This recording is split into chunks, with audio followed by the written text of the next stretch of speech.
I didn't know what would come that day, and had I known, I would have taken a sick leave from work to avoid it.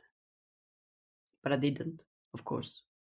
And so my morning looked like it always did: a cup of coffee, a shower, and a croissant to eat on my way. I left my flat in a rush, as I always did, but the bus was late, so I was left waiting at the stop, watching the commuters come and go. I didn't mind spending time outside my flat. My home was a place that reminded me of what I no longer had. Any chance I got to be away from it, I took. When the bus finally came, I took my usual seat by the window and watched the city landscape pass by. Work that day was normal, just the usual interactions with colleagues and the staff. As the day ended, I took the door leading to the main road and left without a word. Now, as I look back, you must have left your work around the same time. It was drizzling outside, and I opened my umbrella and started walking. There was another trick I had to not have to spend too much time in my flat, taking the long way home, even if it rained. I walked slowly, watching the passerbys and trying to imagine what their lives looked like. Did they also have sorrow in their lives? Or had they passed their years happily, avoiding the pitfalls that life would offer? I had no way of knowing, of course, but I did my best to dream up the happy lives they must live, devoid of any grief. Maybe that's why I didn't see you. I was so occupied in my own mind that the world around me faded. Oh gosh, I'm so sorry. I staggered backwards as you bumped into me.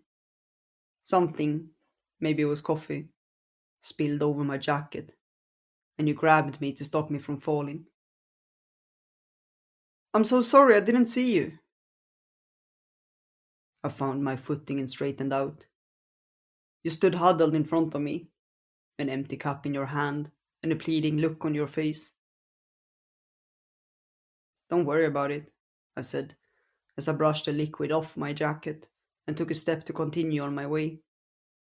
No, please, it was all my fault. Let me make up for it. You took hold of my jacket, and I halted at the unexpected gesture. I smiled, a way to try to deflect your plead, and said, No harm done. Accidents happen. It will wash. I took another step to indicate that it was time to move on, but instead you said, Let me at least buy you a coffee. I stopped and looked at you. Your hair was damp from the drizzle, and you had a tearful look on your face. I sighed. I didn't want to go home, but spending time with strangers was not how I usually spent my day. But your eyes pleaded for me to give in, and so I nodded. Okay. Relieved, you pointed at the cafe on the other side of the street, and I followed as you crossed it. It was a small cafe, with tree garlands hanging from the window, and lights that seemed to have been left since Christmas. You stepped inside, hesitantly looked around, and walked up to the counter. The usual, but 2 cups, I heard you say. I took a seat by the window, and soon you arrived with 2 steaming cups and sat down opposite me. I glanced at you awkwardly. I wasn't used to hanging out with unknown people, never mind those I just met on the street. Why had I said yes? I wondered. You looked just as awkward, and we sat in silence until the waiter came over to ask if we wanted something else. I shook my head, but you ordered a muffin. I wondered what I should say. I wasn't good at talking to strangers.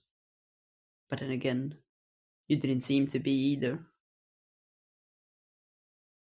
So, do you live here? You asked after a while. I answered, grateful that the silence was filled. Yeah. And you? I moved here last year. Where do you live? Over there. You pointed at the direction of the station. I wish I had somewhere nice to stay, though, you continued. You don't? I asked, surprised at the topic. No, only a small room I'm renting from an old lady, but it's quite shabby.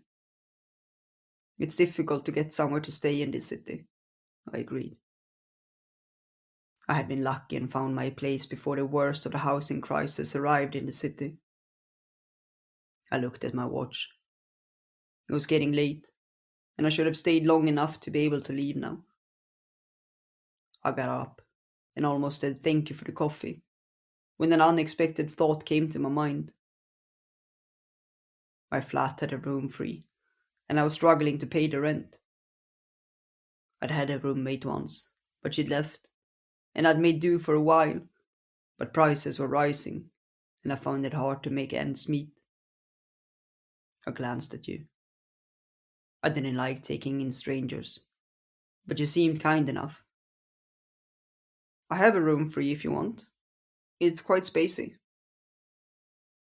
You looked at me surprised. You're offering me a room?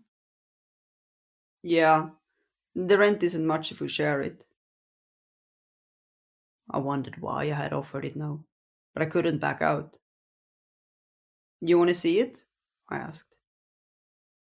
You nodded and got up, and I followed.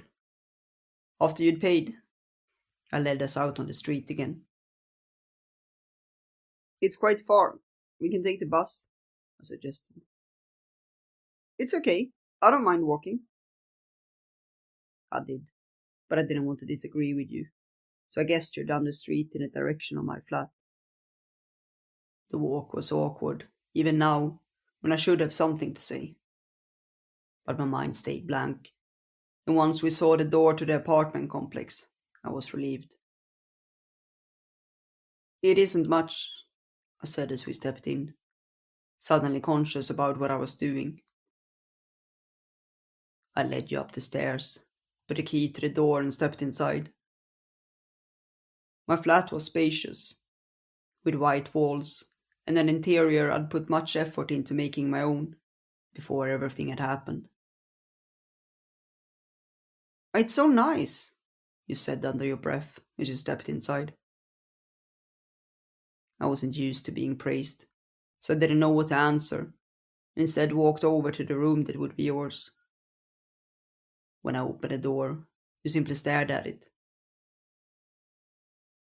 This is the one? You asked with eyes wide with surprise. Yeah. You turned to me, and slowly, a smile formed on your face. It's lovely. Hmm. I'm glad you like it. I couldn't back out now, not when you'd seen it, so the only thing left was to set the formalities. We decided on a date to move in. What would you pay and what was included? It would be 2 weeks from now, and in that time, I worried sick what I had done. I didn't think you would be dangerous, not at all. But living with a stranger I just met on the street wasn't something I would usually do. As it turned out, however, I feared unnecessarily. That first day when you came, you cooked us dinner.